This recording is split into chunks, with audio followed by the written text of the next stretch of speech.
பிரியமானவர்களே, நம்ம தொடர்ந்து பரிசுத்த ஆவியானவருடைய வல்லமையை குறித்து நாம் தியானித்து வருகிறோம். ஆன்லைன் ப்ரேயர்லையும் அபிஷேகம் பெற்றவனுக்கு ஒரு நோக்கம் உண்டு, அந்த நோக்கத்தை நம் ஆண்டவர் நிறைவேற்றுவார் என்கிற தலைப்பில் தேவனுடைய வார்த்தையை நம்ம கேட்டோம் இல்லையா? தொடர்ந்து கடந்த வாரம் முழுவதும் இந்த அபிஷேகத்தை குறித்தே நாம் தேவனுடைய வார்த்தைகளை கேட்டுக்கொண்டு இருக்கிறோம். இன்றைக்கு அதனுடைய கண்டினியூஷனாக நான் அபிஷேகத்தை குறித்து நான் பேசுகிறேன். இன்றைக்கு கர்த்தர் நம்மோடு கூட பேச போகிற வசனம் ஏசாயா 10ஆம் அதிகாரம் 27ஆம் வசனம். ஏசாயா தீர்க்கதரிசியின் புத்தகம் 10ஆம் அதிகாரம் 27ஆம் வசனம்.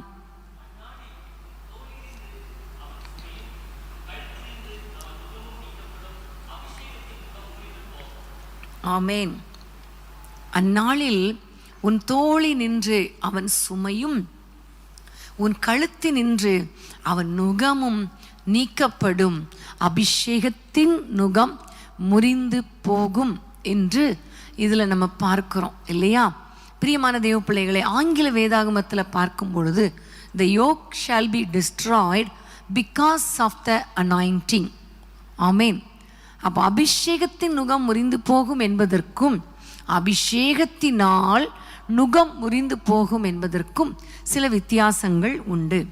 பிரியமானவர்களே, இன்றைக்கு ஆண்டவர் நம்மோடு பேசுகிற வார்த்தை என்ன தெரியுமா? அபிஷேகத்தினால் நுகம் முறிந்து போகும். ஆமேன், ஹல்லேலூயா. அந்நாளில், அதாவது உன் தோளி நின்று அவன் சுமை, உன் கழுத்து நின்று அவன் நுகம் நீக்கப்படும். பிரியமானவர்களே, நம்ம எல்லாருக்கும் தெரியும், தோளில் ஒரு பெரிய பாரத்தை மிருகங்கள் சுமந்து செல்வதற்காக அதனுடைய கழுத்துகளில் அல்லது தோள்களில் ஒரு நுகம் பூட்டப்படும். 2 மிருகங்கள் இருந்தால் அந்த 2 மிருகங்கள் மேலேயும் அந்த நுகம் பூட்டப்பட்டு அதுக்கு மேலே பாரங்களை சுமப்பதற்கு வசதியாக இருக்கும், அல்லது பாரம் நிறைந்த அந்த வண்டியை இழுப்பதற்கு ஏற்ற விதத்தில் அந்த நுகம் பூட்டப்பட்டிருக்கும், பாரத்தை சுமப்பதற்காக. அப்போ பிரியமானவர்களே, இதில் இந்த நுகம் பூட்டப்பட்ட அந்த விலங்குகள், மாடோ அல்லது ஏதோ ஆனாலும், அது அந்த பக்கம் இந்த பக்கம் திரும்பி பார்க்க முடியாது. கழுத்தில் இருக்கிற அந்த சுமையோடு கூட நடந்து செல்லணும். அந்த நுகம் அதுலேருந்து எடுக்கப்படுகிற வரைக்கும் அதோடைய கண்ட்ரோலில் போக முடியாது. வண்டி ஓட்டுகிறவன் அல்லது அந்த மிருகத்தை ஓட்டுகிறவனுடைய கண்ட்ரோலில் தான் அந்த மிருகம் இருக்க முடியும். அதே மாதிரி தான் பிசாசு பல விதங்களில் நம்முடைய தோள்களின் மேலே பல சுமைகளை, பல வேதனைகளை, பல கஷ்டங்களை கொண்டு நம்ம திரும்ப பார்க்க முடியாத அளவுக்கு, நம்மளால் எங்கேயும் அவனை விட்டு வெளியே போக முடியாத அளவுக்கு ஒரு பாரமான நுகத்தை நம்முடைய கழுத்து மேலே அல்லது நம்முடைய தோள் மேலே போட்டு விடுகிறான். அதுதான் ஆண்டவர் சொல்லுகிறார், அந்நாளில் உன் தோளி நின்று அவன் சுமையும் உன் கழுத்திலிருந்து அவன் நுகமும் நீக்கப்படும், அபிஷேகத்தினால் நுகம் முறிந்து போகும். ஆமேன். பிரியமானவர்களே, பல விதங்களில் பிசாசு நம்மை அடிமைப்படுத்தி வைப்பான். பலவிதமான பாரங்களை கொண்டு குடும்பத்தை குறித்த பாரம், பொருளாதாரத்தை குறித்த பாரம் மற்றும் பாவத்தினால பிள்ளைகளோ குடும்பத்தினரோ அவங்க தவறான காரியத்தில் போகும் பொழுது அந்த பாரமே நம்முடைய இருதயத்தை வேதனைப்படுத்தி நம்முடைய கழுத்துகளில் வலி வருவது போன்ற ஒரு பாரத்துக்குள்ள இந்த பிசாசு கொண்டு விடுகிறான்.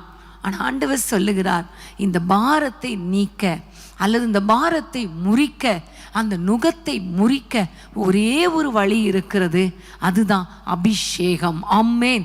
தேவனுடைய வல்லமை. ஆமேன். கர்த்தருக்கு பிரியமானவர்களே, நிறைய நேரங்களில் நம்ம பாரத்தோடு கூட வேதனையோடு கூட இருக்கும் பொழுது நீங்கள் பார்த்தீங்கன்னா அப்படி தலைக்குள்ளே தலைவலிக்கிற மாதிரி தோணும். அப்புறம் இன்னும் கொஞ்சம் நேரம் பார்த்தீங்கன்னா அப்படியே கழுத்து வரைக்கும் இந்த தோள்களில், இந்த தோல் பகுதிகளில் சில வலிகள் வருவதை நீங்கள் பார்த்துருப்பீங்க.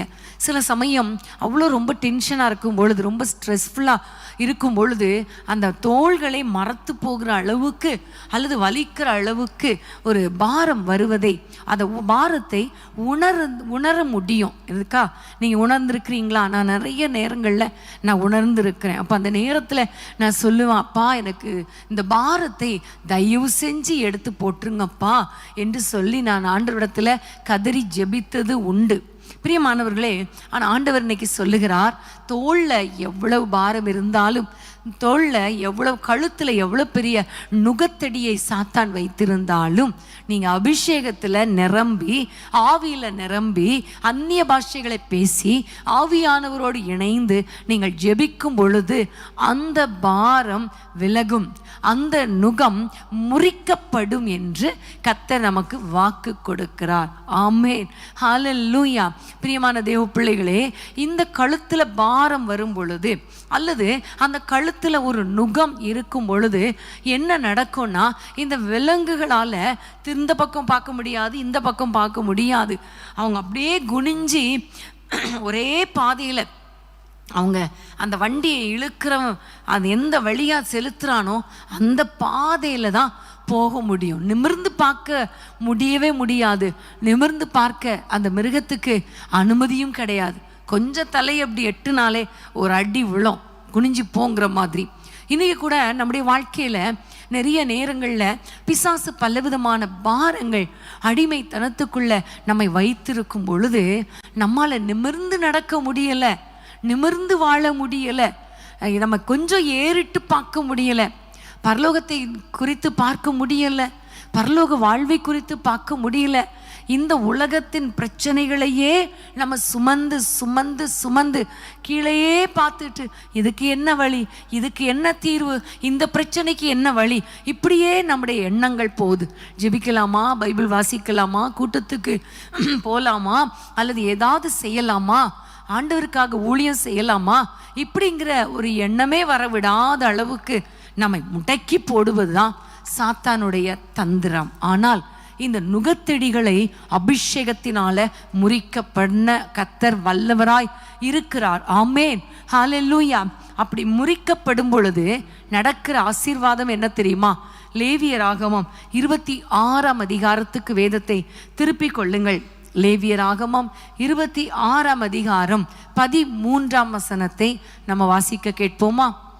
நீங்கள் எகிப்திற்கு அடிமைகளாயிராதபடிக்கு நான் அவர்கள் தேசத்திலிருந்து உங்களை புறப்பட பண்ணி உங்கள் நுகத்தடிகளை முறித்து உங்களை நிமிர்ந்து நடக்க பண்ணின உங்கள் தேவனாகிய கர்த்தர். ஆமென். நுகத்தடிகள் முறிக்கப்படும் பொழுது நடக்கிற முக்கியமான ஒரு ஆசீர்வாதம் என்ன?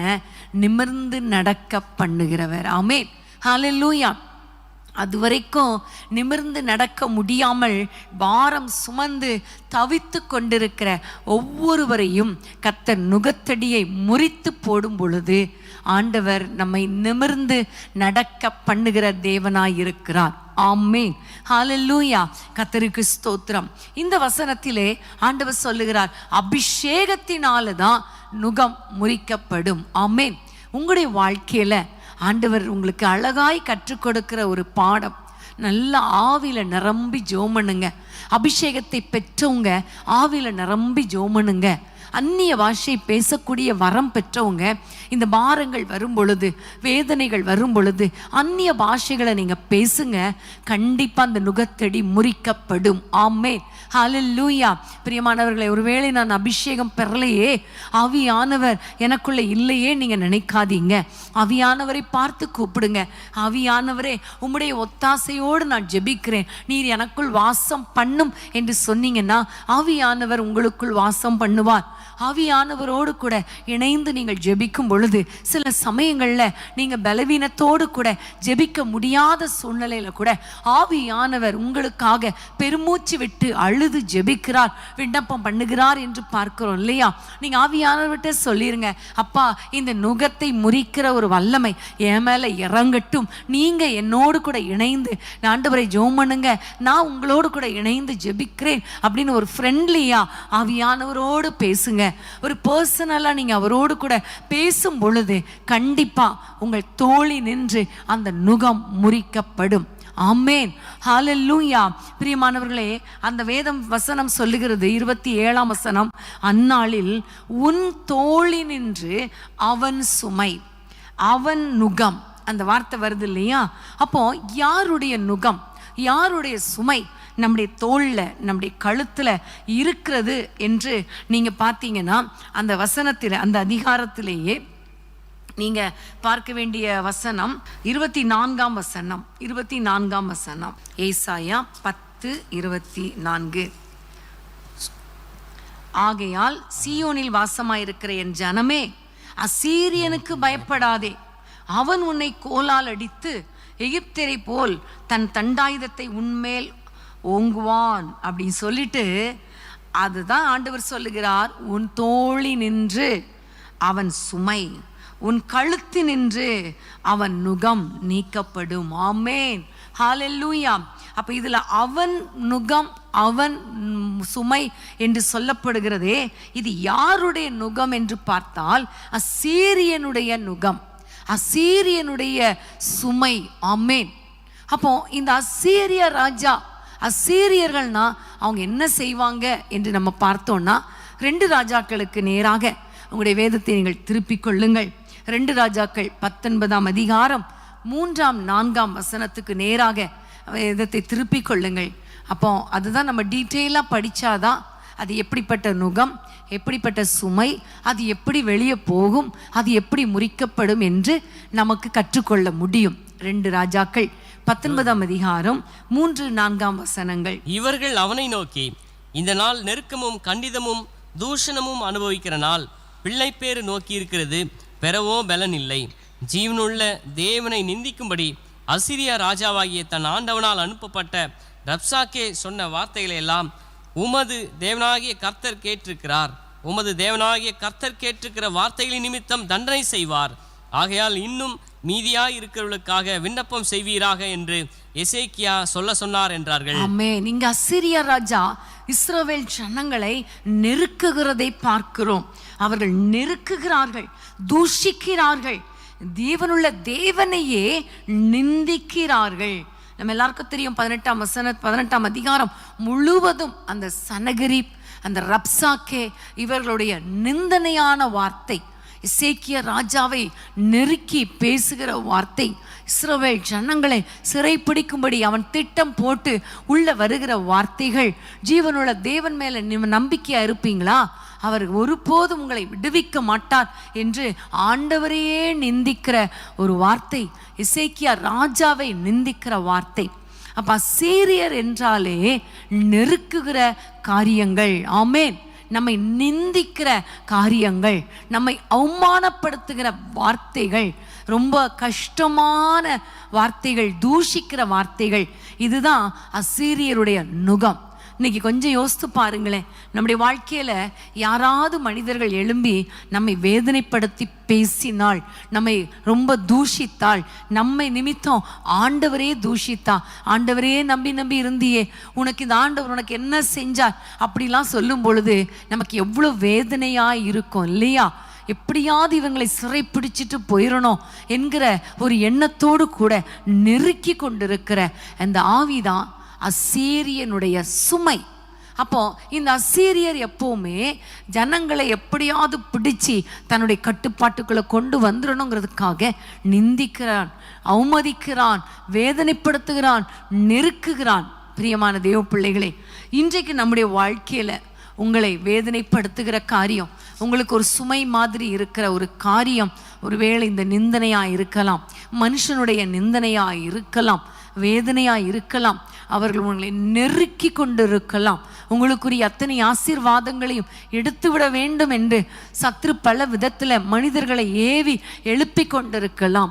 பிள்ளைகளுடைய வாழ்க்கை நிமித்தம் இவங்களை என்ன ஜெபிக்கிறாங்க, ஆனால் பிள்ளைங்க இப்படி இருக்கிறாங்களே என்று ஒருவேளை பிள்ளைகளின் நிமித்தம் தலை குனியக்கூடிய அளவுக்கு நிந்தனையான ஒரு வார்த்தைகளை பேசி அது நிமித்தம் நம்முடைய தோள் வேதனையோடு கூட அந்த நுகத்தை நாம் சுமந்து கொண்டிருக்கலாம்.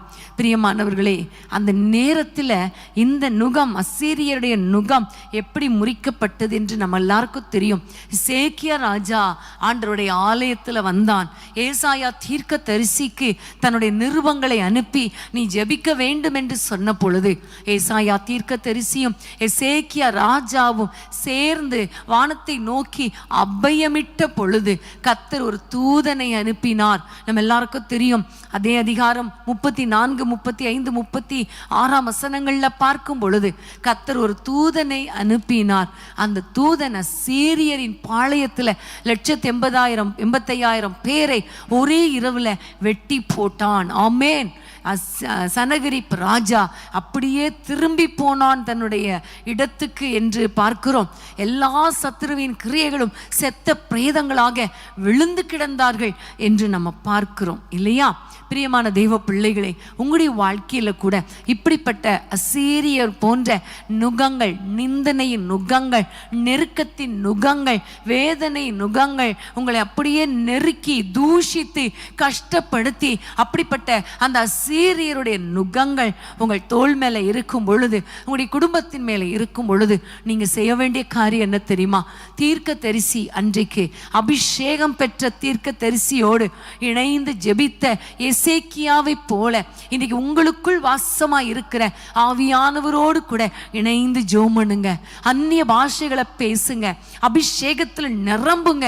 எல்லா மனிதர்களும் எங்களுக்கு விரோதமாக பேசினாலும் ஆவியானவரே நீர் இதை கண்ணோக்கி பாரும் என்று சொல்லி அவரை நோக்கி பார்க்கும் பொழுது, அந்நிய பாஷைகளை பேசும் பொழுது கர்த்தர் தூதனை அனுப்புவார்.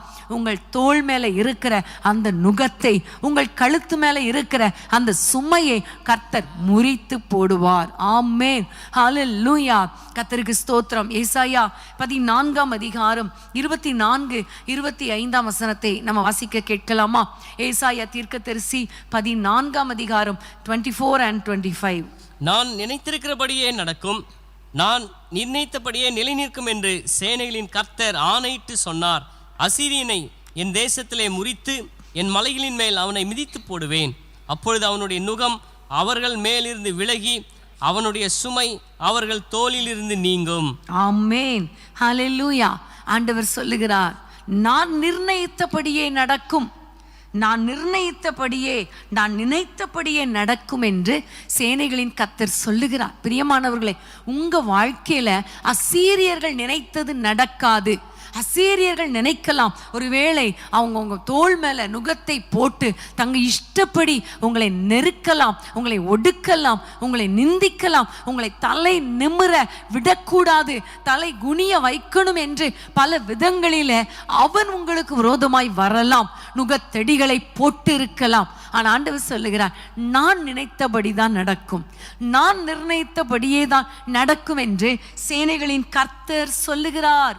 சேனைகளின் கர்த்தர் ஆணையிட்டு சொல்லுகிறார். ஆமென். சோர்ந்து போகாதீங்க, சோர்ந்து போகாதீங்க. அசீரியனுடைய நுகம் உங்கள் தோள் மேல இருக்குதா? நிந்திக்கிற நிந்தைகள் உங்களுடைய இருதயத்தை பிளந்து கொண்டு இருக்கிறதா? உங்களுடைய பிள்ளைகளால எப்படி தலைகுனிந்து விடுவோமோ என்று வேதனையோடு கூட இருக்கிறீங்களா? இன்னைக்கு ஆண்டவர் சொல்லுகிறார், அந்த அசீரியனுடைய நுகங்களை நான் முறித்து போடுவேன், அசீரியனுடைய சுமைகளை நான் மிதித்து போடுவேன் என்று கர்த்தர் சொல்லுகிறார். நொறுக்கி போடுவேன் என்று சொல்லுகிறார். ஒரு தூதனை அனுப்பினாலே போதும், எல்லா சத்துருக்களும் செத்த பிரேதங்களாக விழுந்து கிடப்பார்கள். அவருடைய எல்லா கிரியைகளும் செயலற்று போகும். இன்னைக்கு நீங்க சோர்ந்து போகாதீங்க, இன்னைக்கு நீங்க சோர்ந்து போகாதீங்க. கர்த்தர் என்ன நினைத்திருக்கிறாரோ அதுதான் நடக்கும். கர்த்தர் உங்களுக்காக என்ன நிர்ணயம் பண்ணி இருக்கிறாரோ அதுதான் உங்க வாழ்க்கையில நடக்கும். அதாவது தேவ சித்தம் மாத்திரம் நடக்கும். ஆனால் பிசாசு பல விதங்கள்ல நம்மளை குழப்பி கொண்டிருப்பான். ஆனா நீங்க அந்நிய பாஷை பேசி ஆவில நிரம்பி ஜெபம் பண்ணிட்டே இருங்களேன், கர்த்தர் கண்டிப்பா இந்த நுகங்கள் முறிந்து போகும்படி கர்த்தர் கிருபை செய்வார், அவர் இறங்கி வருவார். ஆமென். ஹல்லேலூயா. கர்த்தருக்கு ஸ்தோத்திரம். அதே ஏசாயா தீர்க்கதரிசியின் புத்தகம் 9 அதிகாரத்துக்கு திருப்பிக் கொள்ளுங்கள். ஏசாயா 9:4 வசனத்தை வாசிக்க கேட்கலாமா? 9:4. மீதியானின் நாளில் நடந்தது போல அவர்கள் சுமந்த நுகத்தடியையும் அவர்கள் தோளின் மேல் இருந்த மிலாற்றையும் அவர்கள் ஆலோட்டியின் கோலையும் முறித்து போட்டி. ஆமென். இங்க பார்க்கிறோம், ஆண்டவர் மற்றொரு நுகத்தை முறித்து போடுகிறார், மற்றொரு பாரத்தை நொறுக்கி போடுகிறார். அது என்ன? மீதியானியருடைய நுகத்தடி. ஆமென். முதல்ல பார்த்தோம் அசீரியருடைய நுகத்தடி. இப்போ நம்ம பார்க்கும் பொழுது மீதியானியருடைய நுகத்தடி நம்ம மேலே இருந்தால் ஆண்டவர் சொல்லுகிறார், அந்த நுகத்தடியை நான் முறித்து போடுவேன். ஏசாயா 10ஆம் அதிகாரத்துக்கு திருப்பிக் கொள்ளுங்கள். 26ஆம் வசனத்தை வாசிக்கலாமா? ஏசாயா 10:26. ஓரேப் கன்மலையின் அண்டையிலே மீதியானியர் வெட்டுண்டது போல் சேனைகளின் கர்த்தர் அவன் மேல் ஒரு சவுக்கை எழும்பி வர பண்ணி, எகிப்திலே தமது கோலை கடலின் மேல் ஓங்கினது போல் அதை அவன் மேல் ஓங்குவார். ஆமென். ஹல்லேலூயா. அசிரியனின் நுகத்தை முறிக்க பண்ணுவேன் என்று சொல்லும் பொழுது, ஏற்கனவே மீதியானியருடைய நுகத்தை முறித்தேனே, அதே போல நான் மீதியானியருடைய நுகத்தை முறித்தது போல, அவனுடைய கோலை நொறுக்கி போட்டது போல நான் செய்வேன் என்று கர்த்தர் சொல்லுகிறார். அப்போ இந்த மீதியானியருடைய நுகத்தடி எப்படிப்பட்டது? அசீரியருடைய நுகத்தடி நம்மை நிந்தைக்குள்ளாக்குகிறது, பாரத்தை சுமக்க வைக்கிறது, நெருக்குகிறது, நொறுங்கி போக பண்ணுகிறது. ஆனால் அபிஷேகம் இந்த அசீரியனுடைய நுகத்தடியை முறித்து போடும். அதே மாதிரி மீதியானியருடைய நுகத்தடி எப்படிப்பட்டது? அப்போ மீதியானியருடைய நுகத்தடி எப்படிப்பட்டதுன்னு பார்க்கணுன்னா நம்ம நியாயாதிபதிகளின் புத்தகத்துக்கு போனோம் இல்லையா? நியாயாதிபதிகள் 6ஆம் அதிகாரத்தில் நம்ம பார்க்கும் பொழுது முதல் 7 வசனத்தில் நீங்கள் பார்த்தீங்கன்னா, நியாயாதிபதிகளில் 2ஆம் வசனம் 3ஆம் வசனம் மட்டும் 3ஆம் வசனம் வாசிக்க கேட்போமே. முதல்ல நியாயாதிபதிகள் 6ஆம் அதிகாரம் 3-4ஆம் வசனம். இஸ்ரவேலின் விதைத்திருக்கும் போது மீதியானியர் அமலேக்கியரும் கிழக்கத்தி புத்திரரும் அவளுக்கு விரோதமாய் எழும்பி வந்து அவளுக்கு எதிரே பாளையம் இறங்கி காசாவின் எல்லை மட்டும் நிலத்தின் விளைச்சலை கெடுத்து இஸ்ரவேலிலே ஆகாத்தரையாகிலும் ஆடு மாடுகள் கழுதைகளை ஆகிலும் வைக்காதே போவார்கள். ஆமென். இங்க பார்க்கிறோம், மீதியானியர் வந்து இஸ்ரவேலர் விதைத்திருக்கும் பொழுது இந்த மீதியானியர் வந்து நிலத்தில் விளைச்சலை கெடுத்து ஆகாரமாகிலும் ஆடு மாடுகளை ஆகிலும் வைக்காமல் எடுத்துக்கொண்டு போய்விடுவார்கள், நிலத்தின் விளைச்சலை கெடுத்து போடுவார்கள் என்று சொல்லப்பட்டிருக்கிறது. 6ஆம் வசனம் சொல்லுகிறது, இப்படி மீதியானியராலே சிறுமைப்பட்டார்கள். பிரியமானவர்களே, மீதியானியருடைய நுகத்தடி என்றாலே அது எதை குறிக்கிறது தெரியுமா? பொருளாதாரத்தில் வருகிற நுகத்தடி, பொருளாதார பிரச்சனையினால வருகிற சுமை. இன்னைக்கு நம்ம எவ்வளவுதான் சம்பாதிச்சாலும், எவ்வளோ கஷ்டப்பட்டு சகோதரர்களோ சகோதரிகளோ, சில குடும்பங்களில் கணவன் மனைவி பிள்ளைங்க எல்லாரும் சம்பாதிச்சாலும், இந்த மீதியானிய ஆவி, இந்த மீதியானிய நுகம் நம்ம குடும்பத்தில் இருந்தால் என்ன நடக்கும்னா, எவ்வளோ சம்பாதிச்சாலும் அது அப்படியே பொத்தலான பையில போடுறது போல போயிடும். அதனால எந்த பிரயோஜனமும் இருக்காது. ஹாஸ்பிட்டலுக்கு போயிடும், கோர்ட்டு கேஸுக்கு போயிடும், வக்கீலுக்கு போயிடும். அப்போ தேவையில்லாத பணச்செலவுகள் போயிடும். திடீர்னு பைக் பார்த்தா ரிப்பேர் ஆயிரும், வாஷிங் மிஷின் ரிப்பேர் ஆயிரும், ஏதாவது ஒரு செலவு வந்துட்டே இருக்கும். பார்த்துருக்குறீங்களா? அப்போது ஒரு கட்டத்தில் நம்ம எவ்வளோ சம்பாதிச்சாலும் நிம்மதியாக வாழ முடியலையே அப்படிங்கிற ஒரு பாரம் நம்ம என்ன செய்யும்? நம்முடைய கழுத்தை அழுத்தம். எங்கே ஜோம் பண்ணுறது? எவ்வளோ ஜோம் பண்ணாலும் அற்புதம் நடக்கலையே.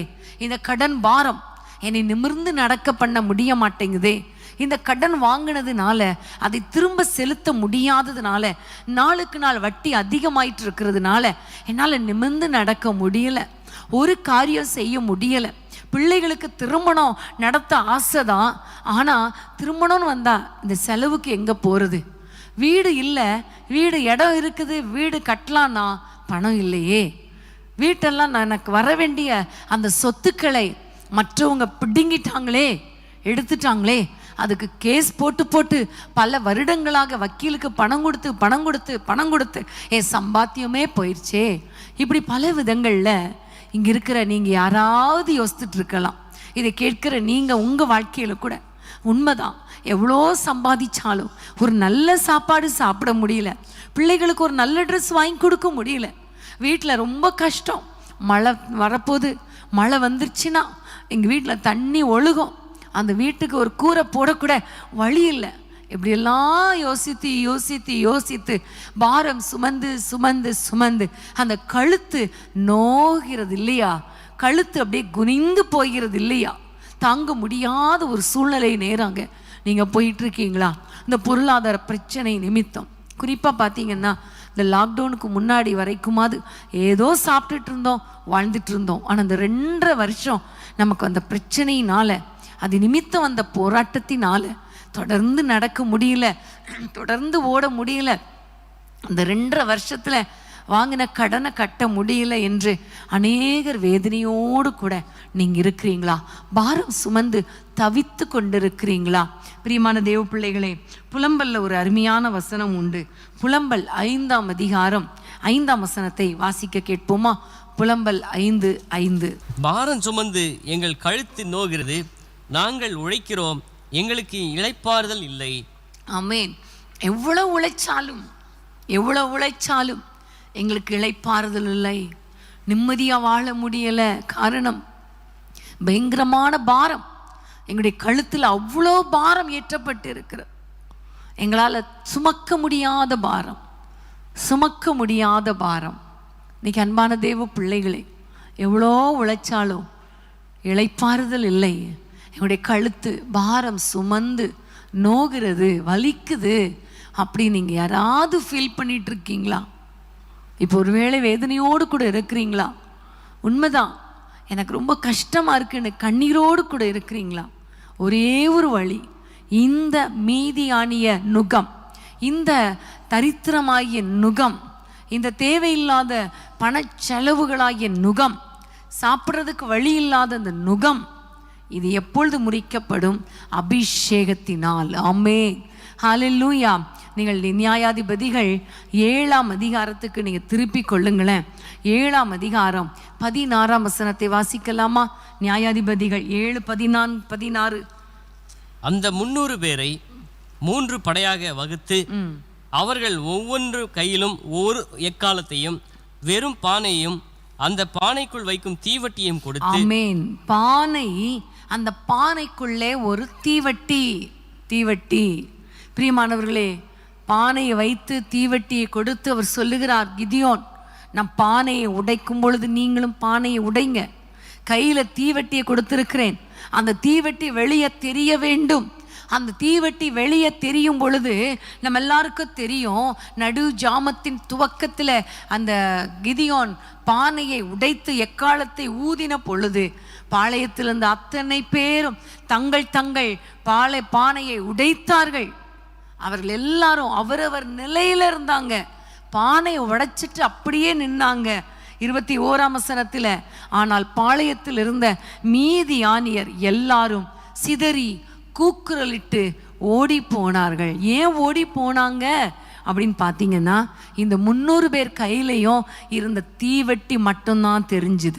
முதல்ல பானை தெரிஞ்சுது, பானை மூடி இருந்துச்சு, இந்த தீவட்டி வெளியே தெரியலை. ஆனால் பானையை உடைத்த பொழுது தீவட்டி வெளியே தெரிஞ்சுது. 300 பேர் கையில் நடு ஜாமத்தில் ஒரு தீவட்டியை கையில் வச்சுட்டு நின்னா எதிரிகளுக்கு எப்படி இருக்கும் பாருங்க. அந்த தீவட்டியை பார்த்த உடனே, அந்த வெளிச்சத்தை பார்த்த உடனே, அந்த அக்னியை பார்த்த உடனே, அவ்வளவுதான், சத்துருக்கள் நம்மை அழிச்சிருவாங்கன்னு பயந்து இந்த சத்துருக்களாகிய மீதியானியர் சிதறி கூக்குரலிட்டு ஓடி போனார்கள். ஆனால் இஸ்ரவேலர் எங்க நின்னாங்களா? அவரவர் தங்கள் நிலைன்னு நின்னாங்க. கையில மட்டும் தீவட்டி. ஆமென். தீவட்டி அபிஷேகத்துக்கு அடையாளமாக இருக்கிறது.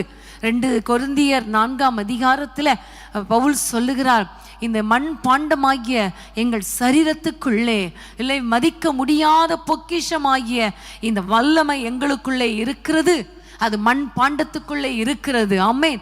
உங்களை பார்த்தா எதிரிக்கு முதல்ல தெரியாது நம்ம ஒரு மண் பாண்டம், ஆனால் நமக்குள்ள இருக்கிற அந்த அபிஷேகம், அந்த தீவட்டி வெளியே தெரியும் பொழுது இந்த சத்துருக்கள் சிதறி கூக்குரலிட்டு ஓடி போவார்கள், அவனுடைய நுகம் முறிக்கப்படும். ஆமென், ஹல்லேலூயா.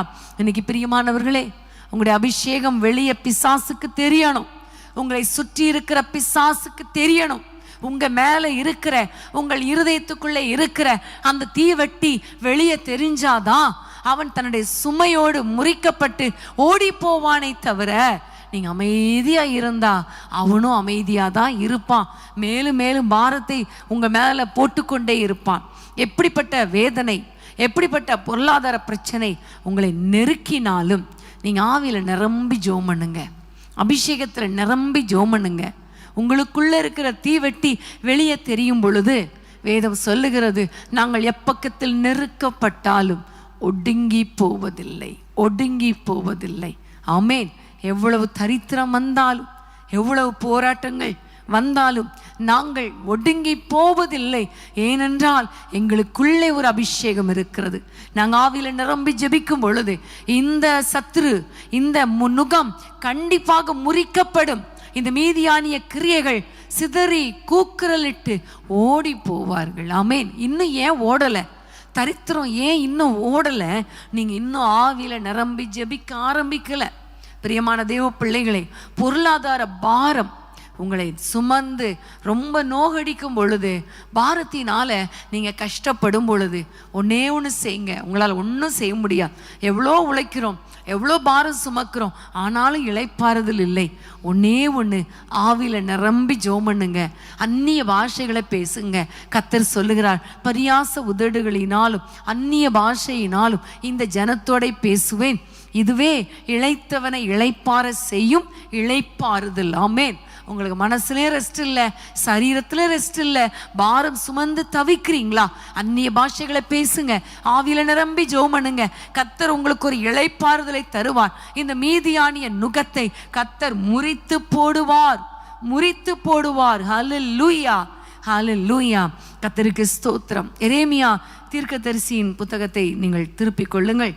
எரேமியா 30ஆம் அதிகாரம் 8ஆம் வசனம். எரேமியா 30:8.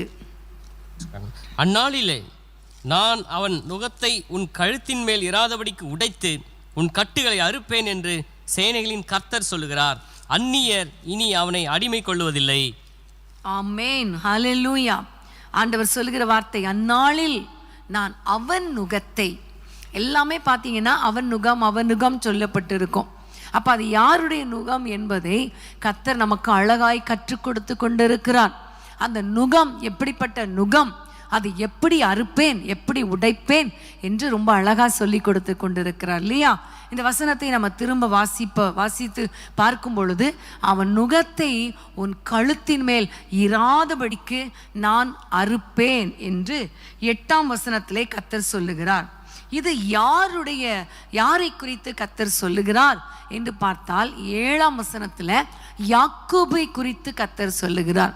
யாக்கோபை பார்த்து சொல்லுகிறார், அந்த நாளில யாக்கோபுக்கு இக்கட்டு காலம், ஆனாலும் அவன் ரட்சிக்கப்படுவான், நீங்களாவான். அவனுடைய கழுத்துல இருக்கிற அந்த நுகத்தை நான் முறித்து போடுவேன் என்று சொல்லி அந்த வசனத்தின் கடைசி பகுதி, 8ஆம் வசனத்தின் கடைசி பகுதி சொல்லுகிறது, அந்நியர் இனி அவனை அடிமை கொள்வதில்லை. இதுவரைக்கும் யாக்கோபின் கழுத்துல அந்நிய நுகம் இருக்குது, ஆனா இனி அந்நியர் அவனை அடிமை கொள்வதில்லை என்று கர்த்தர் சொல்லுகிறார். பிரியமானவர்களே, இது நம்ம எல்லாருக்கும் தெரியும். யாக்கோபும் குடும்பத்தினரும் பஞ்சத்தின் நிமித்தம் எகிப்து தேசத்துக்கு போனார்கள். அந்நிய தேசத்துல அவர்கள் போனாங்க. யோசேப்பின் காலம் வரைக்கும் சந்தோஷமா இருந்துச்சு. அப்புறம் யோசேப்பு மரித்த பிறகு யாக்கோபை அறியாத, யோசேப்பை அறியாத அந்த பார்வோனால அந்த அந்நிய தேசத்துல அவர்கள் உபத்திரவப்படுத்தப்பட்டார்கள். நம்ம எல்லாருக்கும் தெரியும். வேதனைப்படுத்தப்பட்டார்கள், கஷ்டப்படுத்தப்பட்டார்கள். இந்த அந்நியர் அவர்களை ஆண்டு கொண்டார்கள். இந்த அந்நியர் அவர்களை ரொம்ப கஷ்டப்படுத்தினாங்க.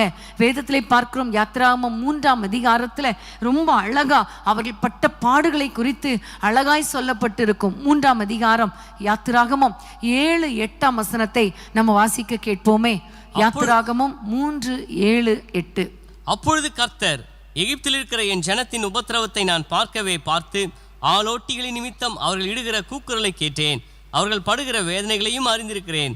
அவர்களை எகிப்தின் கைக்கு விடுதலையாக்கவும் அவர்களை அந்த தேசத்திலிருந்து நீக்கி கானானியரும் ஏத்தியரும் எமோரியரும் பெரிசியரும் ஏவியரும் எபூசியரும் இருக்கிற இடமாகிய பாலும் தேனும் ஓடுகிற நலமும் விசாலமுமான தேசத்தில் கொண்டு போய் சேர்க்கவும் இறங்கினேன். ஆமென். ஹல்லேலூயா. இந்த வசனங்கள்ல பாத்தீங்கன்னா அவர்கள் உபத்திரவங்களை நான் பார்க்கவே பார்த்து, இஸ்ரவேல் ஜனங்கள் படுகிற உபத்திரவத்தை நான் பார்க்கிறேன்னு சொல்லுகிறார். ஆளோட்டிகளின் நிமித்தம் அவர்கள் இடுகிற கூக்குரலை நான் கேட்டேன் என்று கர்த்தர் சொல்லுகிறார். அவருடைய உபத்திரவத்தை பார்த்தேன், கண்ணீரை பார்த்தேன், அவருடைய பெருமூச்சை பார்த்தேன், அவர்கள் படுகிற வேதனைகளை அறிந்திருக்கிறேன், கூக்குரலை கேட்கிறேன் என்று கர்த்தர் சொல்லுகிறார் இல்லையா? நம்முடைய ஆண்டவர் எப்படிப்பட்டவர் தெரியுமா? எல்லாவற்றையும் பார்த்துட்டு பார்க்காமற் போவது போல போகும் மனிதன் அல்ல நம்முடைய ஆண்டவர். நம்முடைய சிறுமையை அவர் பார்க்கிறார், நம்முடைய உபத்திரவத்தை பார்க்கிறார், நம்முடைய மன வேதனையை அறிந்திருக்கிறார், நம்முடைய இருதயத்தின் பெருமூச்சுகளை கர்த்தர் பார்க்கிறார். நம்முடைய உபத்திரவங்களை பார்த்து ஆளோட்டிகளின் நிமித்தம் இடுகிற கூக்குரலை அவர் கேட்கிறார், நம்முடைய கண்ணீரை பார்க்கிறார். ஆமென். பிரியமான தேவ பிள்ளைகளே, நம்ம தோளில் இருக்கிற நுகத்தை பார்க்கறதுக்கு யாருமே இல்லை. நம்முடைய குடும்பத்தின் பிரச்சனைகளை பார்க்கறதுக்கு அப்பா கூட உதவி செய்யறதில்ல, அம்மா உதவி செய்யறதில்ல, கணவன் கூட கண்டுக்கிறதில்ல, பிள்ளைகள் கூட அவங்கவுங்க அவங்க வேலையை பார்த்துட்டு போயிட்டாங்க அப்படி சொல்றது போல நீங்க அப்படிப்பட்ட சூழ்நிலையில நீங்க இருக்கிறீங்களா? வேலை ஸ்தலத்தில் உங்களை ஒடுக்குகிறாங்களா? அதை பண்ணு இதை பண்ணு, அவ்வளோதான் டார்கெட் வச்சு இதை செய்யலைன்னா உங்களை முடியாது அப்படின்னு நொறுக்குறாங்களா, நெருக்குகிறாங்களா, உங்களை ரொம்ப வேதனைப்படுத்துகிறாங்களா? அன்பான தேவ பிள்ளைகளே, அநேக இடங்களில் பார்த்தா மருமக்குமாருக்கு இருக்கிற வேதனை ரொம்ப கஷ்டம். மாமியாரால் உபத்திரவம், சில குடும்பங்களில் மாமியாருக்கு மருமகளால் உபத்திரவம், நிறைய குடும்பங்களில் பெற்றோரால் பிள்ளைகளுக்கு, பிள்ளைகளால் பெற்றோருக்கு, கணவனால் மனைவிக்கு, மனைவியால் கணவனுக்கு, இப்படி சொல்லிட்டே போகலாம். அவ்வளோ உபத்திரவம், அவ்வளோ கஷ்டம். நொறுக்கியா வேலைக்கு மேலே வேலை, ரொம்ப கஷ்டப்படுத்தி தூங்கக்கூட முடியாது, சாப்பிடக்கூட முடியாது, வேலை செஞ்சுட்டே இருக்கணும். இப்படிப்பட்ட உபத்திரவங்களின் வழியாக நீங்கள் போறீங்களா? இதுதான் எகிப்தின் நுகம், அந்நியரின் நுகம், யாக்கோபுக்கு மேலே பூட்டப்பட்ட அந்நிய நுகம் இதுதான். அப்போ அவ்வளோ உபத்திரவம், பலவிதமான பிரச்சனை. பிள்ளைகளுக்கு திருமணமாகலை, திருமணமானாலும் சேர்ந்து வாழலை, சேர்ந்து வாழ்ந்தாலும் கற்பத்தின் கனி இல்லை. நானும் என்னுடைய சகோதரி திருமணம் ஆகலை. அப்போ உங்களுக்கு என்ன வயசுமான்னு கேட்டால், எனக்கு 41 வயசு, என்னுடைய சகோதரிக்கு 38 வயசு. அம்மா அப்பா 2 பேரும் இறந்துட்டாங்க, அக்கா தான் பார்த்துக்கிறாங்க, அக்கா கணவர் அக்காவை ரொம்ப வேதனைப்படுத்துகிறாங்க. அப்படி அவங்க சொல்லும்போது ரொம்ப வேதனை. அது நிமித்தம் மன உளைச்சல், மன வேதனை, அவங்க அதாவது என்ன சொல் மன அழுத்தத்துக்குள்ளே போயிட்டான். சொல்கிறாங்க, அந்த சிஸ்டர் எனக்கு டிப்ரெஷனாக இருக்குது, எனக்கு ஒன்றுமே பிடிக்கலை, எனக்கும் கல்யாணம் ஆகுமா சிஸ்டர் அப்படின்னு கேட்கும்போது ரொம்ப வேதனையாக இருந்துச்சு. அது மாத்திரமல்ல, 10 வருடமாக குழந்தை இல்லை, 18 வருடமாக குழந்தை இல்லை, 3 வருடமாக குழந்தை இல்லைன்னு சொல்லிட்டு அந்த பிள்ளைங்க வந்து கேட்கும்போது, கேட்கும்போது அது ஒரு பக்கம் ரொம்ப வேதனை, ரொம்ப கஷ்டம். பிரியமான தேவ பிள்ளைகளை, ஒவ்வொரு பிள்ளைகளும் வேதனைப்படுகிறதை பார்க்கும் பொழுது, அவருடைய உபத்திரவங்களை பார்க்கும் பொழுது பாருங்க, ஆண்டவர் எப்படியாவது இறங்கணும் என்று ஜெபித்தோம். ஆனாலும் பிரியமானவர்களே, அநேக குடும்பங்களில் இந்த நுகம் மாற மாட்டேங்குதே, பல வருட நுகமாக இருக்கிறதே.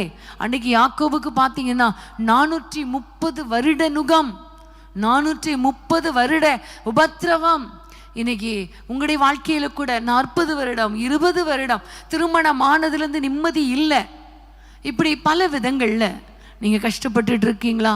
கணவன் என்னைக்கு மரித்தாரோ அன்னையிலேருந்து எனக்கு நிம்மதி இல்லை. அன்னை குடும்பத்தின் பிள்ளைங்க எங்களை ரொம்ப நொறுக்குறாங்க. பிள்ளைங்க, சில குடும்பங்களில் பிள்ளைங்க தவறான உறவுக்குள்ளே சிக்கி தாறுமாறான வாழ்க்கை வாழ்ந்து அவங்க வேதனைப்படுத்துகிறாங்களே. இப்படி பல விதங்களில் நீங்கள் பாரம் சுமந்து கஷ்டப்பட்டு இருக்கீங்களா? உபத்திரவப்படுத்தப்பட்டு கொண்டிருக்கிறீங்களா? கஷ்டங்களை அனுபவித்து கொண்டிருக்கிறீங்களா? இன்றைக்கு ஆண்டவர் உங்களுக்காக அபிஷேகம் பண்ணப்பட்ட மோசையை அன்றைக்கு அனுப்பினது போல கர்த்தர் உங்களுக்காக அந்த அபிஷேகமாகிய ஆவியானவரை அனுப்புகிறார். ஆமென். மோசேக்கு அன்னைக்கு முச்செடியில ஒரு தரிசனத்தை கொடுத்து, ஒரு அக்கினியை காண்பித்து, அவரை அபிஷேகம் பண்ணி இந்த இஸ்ரவேல் ஜனங்களை அந்த நுகத்தை முறிக்கும்படியான அபிஷேகத்தை மோசேக்கு கொடுத்து அன்றைக்கு அந்த நுகத்திலிருந்து வெளியே கொண்டு வந்தது போல இன்னைக்கு ஆவியானவர் உங்களோடு கூட இருக்கிறாரே. நீங்க சும்மா அழுதுட்டு இருக்காதீங்க. ஆவியானவரை பார்த்து சொல்லுங்க, அப்பா இந்த நுகத்தை நீங்க முறித்து போட போறதுக்காய் ஸ்தோத்திரம். என் குடும்பத்தில் இருக்கிற இந்த நுகம் முறிக்கப்படுகிறதற்காய் ஸ்தோத்திரம் சொல்லுங்க. அந்நிய பாஷைகளை பேசுங்க. அந்நிய பாஷைகளை பேச முடியாதுன்னா ஸ்தோத்திரம் பண்ணுங்க. ஸ்தோத்திரம் பண்ண பண்ண பண்ண பண்ண கண்டிப்பா அந்த நுகம் முறிக்கப்படும். ஆமென். அன்னைக்கு பவுலும் சீலாவும் கட்டப்பட்ட நிலைமையில இருந்த பொழுது அவங்க ஸ்தோத்திரம் பண்ணாங்களே, பாடி துதி செஞ்சாங்களே, அவர்கள் கட்டுகள் முறிக்கப்பட்டது, அந்த கட்டுகள் உடைக்கப்பட்டது, கதவு திறக்கப்பட்டது. அதே மாதிரி தான் உங்க வாழ்க்கையில நீங்க ஸ்தோத்திரம் பண்ணுங்க, அந்நிய பாஷைகளை பேசுங்க. உங்க மேல இருக்கிற இந்த உபத்திரவமாகிய நுகம் முறிக்கப்படும். உங்கள் குடும்பங்களிலே அற்புதங்கள் நடக்கும், பிள்ளைகளுடைய திருமணங்கள் நடக்கும், குடும்பம் சேர்ந்து வாழும், வேலை ஸ்தலத்தில் இருக்கிற டார்ச்சர் கண்டிப்பா விலகும், கண்டிப்பா மாறும். ஆமென். அப்படி இல்லைன்னா ஆண்டவர் அந்த செய்தி இன்னைக்கு கேட்க வச்சிருக்கவே மாட்டார். ஸோ இன்னைக்கு நல்ல அந்நிய பாஷைகளை பேசுங்க. இன்னும் ஒரே ஒரு நுகத்தை குறித்து சொல்லிட்டு நம்ம ஜெபிக்க போகிறோம். ஆவில நிரம்பி ஜெபிக்க போகிறோம். ஆமென். கர்த்தருக்கு ஸ்தோத்திரம். எரேமியா 28ஆம் அதிகாரம் 2ஆம் வசனத்தை வாசிக்கலாம். எரேமியா 28:2 வசனம். இஸ்ரவேலின் தேவனாகிய சேனைகளின் கர்த்தர் உரைக்கிறது என்னவென்றால், பாபிலோன் ராஜாவின் நுகத்தை முறித்தேன். ஆமென். பாபிலோன் ராஜாவின் நுகத்தை முறித்தேன். ஆமென். இங்கு இன்னொரு நுகத்தை குறித்து சொல்லப்பட்டிருக்கிறது. இது பாபிலோன் ராஜாவின் நுகம். பிரியமானவர்களே, இஸ்ரவேல் புத்திரருக்குள்ளே அழகானவர்கள், மாசற்றவர்கள், நல்ல படித்தவங்க, நல்ல ஞானம் உள்ள வாலிபர்களை பிடித்து சிறை பிடித்து பாபிலோன் தேசத்துக்கு கொண்டு போனான் இல்லையா ராஜா நேபுகாத்நேச்சார். அப்போ அங்கே கொண்டு போன பொழுது அதில் கொண்டு போனப்பட்டவர்கள் நம்ம எல்லாருக்கும் தானியேல், சாத்ராக், மேஷாக், அபேத்நேகோ இவர்கள் எல்லாரும் உள்ளே போனாங்க. அந்த நுகம், அந்த அடிமைத்தனம் அவங்களுக்கு ரொம்ப பெருசாக இல்லை. காரணம், அவங்களுக்கு ராஜ போஜனம் கொடுக்கப்பட்டது, ராஜ உணவு கொடுக்கப்பட்டது, ராஜா குடிக்கிற திராட்சரசம் கொடுக்கப்பட்டது, அரண்மனையில் நல்ல பொசிஷன் கொடுக்கப்பட்டது, அவங்களுக்கு நல்ல சம்பளம் கொடுக்கப்பட்டது, அங்கே இருக்கிற எல்லாருக்கும் நல்ல பாஷைகள், கல்தேய பாஷைகள் கற்றுக் கொடுக்கப்பட்டது, நல்ல ட்ரைனிங், இப்படி நிறைய ஃபெசிலிட்டிஸ், உலக பிரகாரமாக சந்தோஷமாய் வாழ்வதற்கான எல்லா காரியங்களும் அங்கு திறந்து கொடுக்கப்பட்டது. அதுதான் பாபிலோன் அடிமைத்தனம். பிரியமானவர்களை, எகிப்தின் அடிமைத்தனம், அசீரியருடைய அடிமைத்தனம், இன்னும் நம்ம பார்த்த மீதியானியருடைய அடிமைத்தனம்லாம் நம்மை ஒடுக்கும், வேதனைப்படுத்தும், சிறைப்படுத்தும். ஆனால் அந்த பாபிலோனுடைய நுகம் உலக ஆசா பாசங்களுக்குள்ளே சிக்க வைத்து விடும். உலக பாவங்களுக்குள்ளே, உலக சிற்றின்பங்களுக்குள்ளே, விக்கிரக ஆராதனைக்குள்ளே, அதாவது பொருளாசை ஆகிய விக்கிரக ஆராதனைக்குள்ளே நம்மை சிக்க வைப்பது தான் இந்த பாபிலோனின் அடிமைத்தனம். ஆமென். ஆனால் அந்த இடத்துல இருந்தா கூட தானியேல் அந்த தெய்வத்தை வணங்கல, ராஜாவை வணங்கல, ஆண்டவரை தான் வணங்கினான். சிங்க கெபியில போடப்பட்டால் கூட அவர் அந்த நுகம் தன் மேல பூட்டப்பட விடல. அந்த 3 வாலிபர்களும் அந்த பொற்சிலையை வணங்கல. பிரியமானவர்களே, உங்களுடைய வாழ்க்கையில உங்களுடைய பிள்ளைகள் ஒருவேளை இந்த பாவ அடிமைத்தனத்துக்குள்ள சிக்கி இருக்கிறாங்களா? அல்லது கணவர் குடி பழக்கத்துக்கு அடிமையா இருக்கிறாரா? குடும்பத்துல தவறான உறவுகளுக்குள்ளே சிக்கி இருக்கிறாங்களா? அது உங்களை வேதனைப்படுத்துதா? அதுதான் பாபிலோனின் அடிமைத்தனம் இல்லையா? இந்த பாபிலோன் என்றாலே அது ஆடம்பரம், அது சுகஜீவி, அது வேசித்தனம், அது விபச்சாரம், இதை குறிக்கிறது. உலக சிற்றின்பங்கள், உலக ஆசா பாசங்கள், உலக செல்வங்கள் நிறைந்த இடம். அதனால தான் ஆண்டவர் சொல்லுகிறார், பாபிலோனில் குடியிருக்கிற சீயோனே உன்னை விடுவித்துக்கள், நீ வெளியே வா, வெளியே வா என்று கர்த்தர் சொல்லுகிறார். அநேக நேரங்களில் ரொம்ப சிக்கிட்டோங்க, ரொம்ப சிக்கியாச்சு இந்த பாவத்தில், என்னால் வெளியே வர முடியல. இந்த பாபிலோனின் நுகம் என்னை அப்படியே போட்டு என்னை ஆண்டவருக்கு நேராக நிமிர்ந்து பார்க்க விடாதபடிக்கு என்னை அப்படியே உலகத்துக்கு நேராக அந்த மண்ணையே பார்க்க வைக்கிறது என்று ஒருவேளை நீங்கள் யோசிக்கிறீங்களா? பிள்ளைகள் இப்படிப்பட்ட அடிமைத்தனத்தில் சிக்கி இருக்கிறாங்க என்று வேதனையோடு இருக்கிறீங்களா? நீங்கள் ஆவியில் நிரம்பி ஜெபிக்க ஜெபிக்க ஜெபிக்க ஆவியானவர் இந்த அடிமைத்தனத்தை முறித்து போடுவார். எல்லா குடும்பத்தில் இருக்கிற அத்தனை பேர் இருக்கிற அந்த பாவ அடிமைத்தனம் இந்த உலக சிற்றின்பமாகி அடிமைத்தனத்திலிருந்து அவர்களை விடுவிப்பார். ஆமென், ஹல்லேலூயா. அன்பான தெய்வ பிள்ளைகளே, ஆண்டவர் ஆவியானவரை சார்ந்து கொள்ளுங்க, ஆவியானவரை நோக்கி பாருங்க, ஆவியில நிரம்பி நல்லா ஜெபம் பண்ணுங்க. கண்டிப்பா ஆண்டவர் இந்த அடிமைத்தனமாகிய நுகத்தையும் கர்த்தர் முறித்து போடுவார். ஆமென். இப்ப எல்லாரும் ஜெபிக்க போகிறோம். ஒவ்வொரு நுகமாக ஆவியானவர் முறித்து போடும்படி நம்ம எல்லா ஆண்டவரை நோக்கி பார்ப்போமா? ஆவியில நிரம்பி ஜெபம் பண்ணுங்க, ஆவியானவரை நோக்கி சொல்லுங்க. யாரெல்லாம் அந்நிய பாஷை பேச முடியுமோ அந்நிய பாஷைகளை பேசுங்க, கரங்களை தட்டி அந்நிய பாஷைகளை பேசுங்க. முடியலைன்னா துதிங்க, ஸ்தோத்திரம் பண்ணுங்க. ஆவியானவரே இறங்கி வாருன்னு சொல்லுங்க, இந்த நுகத்தை முறித்து போடுங்கன்னு சொல்லுங்க. ஏனென்றால் ஆண்டவர் சொல்லியிருக்கிறார், அந்தப்படி மறுபடியும் திரும்பவும் நாம் பயப்படுகிறதற்கு அடிமைத்தனத்தின் ஆவியை பெறாமல் அப்பா பிதாவே என்று கூப்பிடத்தக்க புத்திர சுவிகாரத்தின் ஆவியை கொடுத்திருக்கிறாரே. அப்பான்னு கூப்பிடுங்க, ஆவியானவரை நோக்கி அப்பான்னு கூப்பிடுங்க. இந்த அடிமைத்தனம், இந்த எல்லா அடிமைத்தனத்தின் நுகங்களை முறிக்கிற அந்த ஆவியானவரை நோக்கி கூப்பிடுங்க. கண்டிப்பா அவர் வந்து எல்லா நுகங்களை முறித்து உங்களை நிமிர்ந்து நடக்க பண்ணுவார். இதுவரைக்கும் குனிந்து நடந்துட்டு இருக்கீங்களா?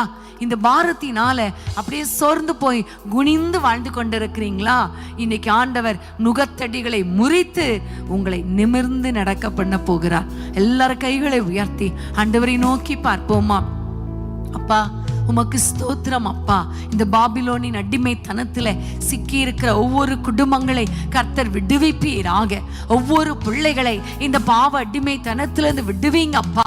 இருக்கிற ஆராதனை, பொருள் ஆசை, உலக சிற்றின்பங்கள், உலக ஆசா பாசங்கள், இப்படிப்பட்ட நுகத்தடிக்குள்ளே சிக்கி இருக்கிற பிள்ளைகளை இப்பொழுது ஆவியானவர் விடுவிப்பீராக.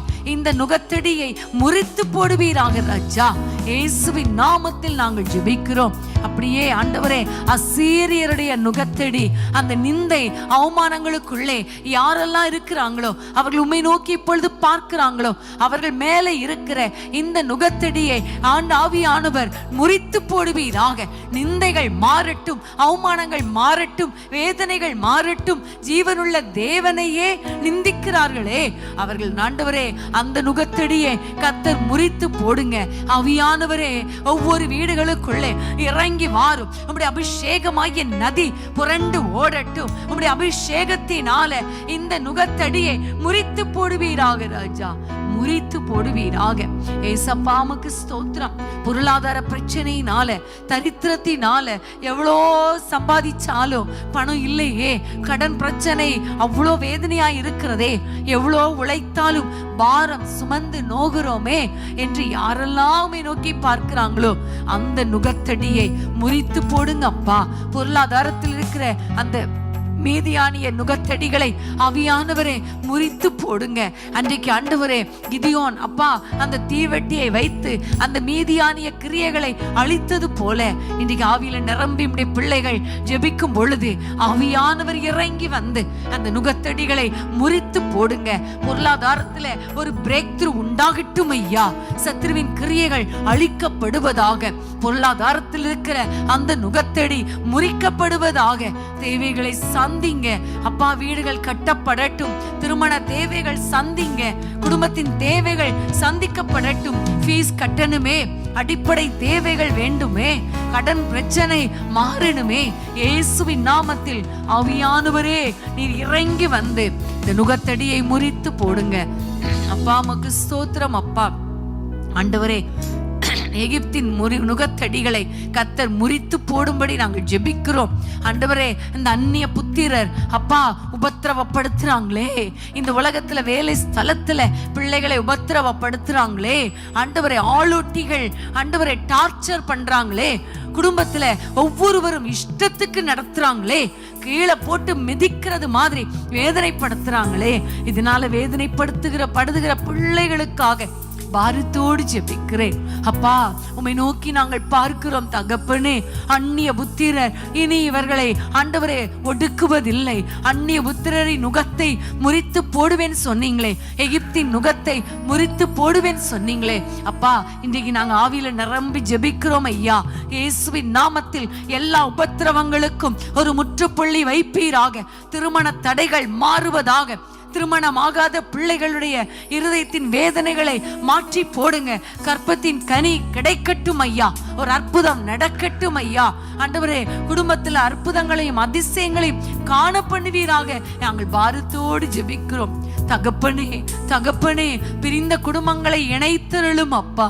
குடும்பத்துல யாரெல்லாம் யாரை வேதனைப்படுத்துறாங்களோ, சிறுமைப்படுத்துறாங்களோ, அவர்கள் கையில் நின்று விடுவிப்பீராக. ஆண்டவரே, வேதனைப்பட்டு வேதனைப்பட்டு வேதனைப்பட்டு அப்பா நிமிர்ந்து நடக்க முடியாமல் அப்பா தலை பாரத்தோடு தொங்கிக் கொண்டிருக்கிற பிள்ளைகளுக்காக பாரத்தோடு ஜெபிக்கிறோம். அவர்கள் நுகங்கள் முறிக்கப்படட்டும். ஆவியானவரே, நுகங்களை முறித்து தலை நிமிர்ந்து நடக்க பண்ணுங்க ராஜா. ஒவ்வொரு குடும்பங்களையும் ஆசீர்வதிங்க ஆண்டவரே. பிள்ளைகளை ரட்சிங்க. பாவ அடிமைத்தனத்திலிருந்து விடுதலை ஆக்குங்க. எல்லா போராட்டங்கள், உபத்திரவமாகிய நுகத்தடிகள் முறிக்கப்படுகிறதற்காய் ஸ்தோத்திரம். ஆவியானவரே, உம்முடைய ஆளுகை இந்த குடும்பங்களிலே இறங்கி வருகிறதற்காக உமக்கு ஸ்தோத்திரம். நீ செய்த கிரியைகளுக்காக நன்றி.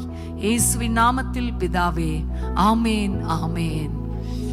விடுதலை முழங்கிடுவோமே, விக்கிடம் யாவும் மகனும் இடுக்கண்கள் சூழ்ந்திடும் வேளை இரட்சகர் மீட்பருள்வாரே. விடுதலை முழங்கிடுவோமே, விக்கிடம் யாவும் மகனும் இடுக்கண்கள் சூழ்ந்திடும் வேளை இரட்சகர் மீட்பருள்வாரே. நுகங்கள் முறிந்திடும், கட்டுகள் அறுந்திடும், விடுதலை திருவிழா காண்போம். நுகங்கள் முறிந்திடும், கட்டுகள் அறுந்திடும், விடுதலை திருவிழா காண்போம். ஆனந்த துதி ஒளி கேட்கும், ஆடல் பாடல் சத்தமும் தொனிக்கும். ஆகாய விண்மீனாய் அவர் ஜனம் பெருகும், என் ஆண்டவர் வாக்கு பலிக்கும். ஆகாய விண்மீனாய் அவர் ஜனம் பெருகும், என் ஆண்டவர் வாக்கு பலிக்கும். ஆமேன், ஆமேன். கர்த்தர் நிச்சயமாகவே எல்லா நுகங்களையும் முறித்து போடுகிறதற்காக, எல்லா கட்டுகளையும் முறித்து போடுகிறதற்காக கர்த்தருக்கு ஸ்தோத்திரம் பண்ணிருங்க. நல்ல விடுதலையோடு ஆண்டவரை ஸ்தோத்திரம் பண்ணுங்க.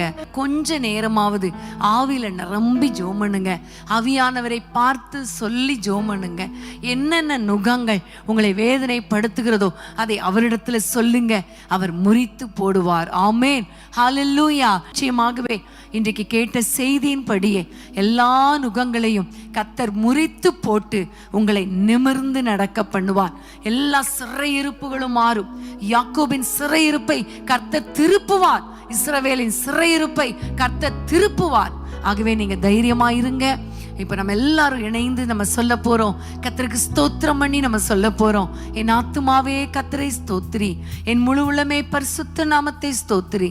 என் ஆத்துமாவே கர்த்தரை ஸ்தோத்திரி, அவர் செய்த சகல உபகாரங்களை மறவாதே. ஆமேன், ஆமேன், ஆமேன். கர்த்தருக்கு ஸ்தோத்திரம்.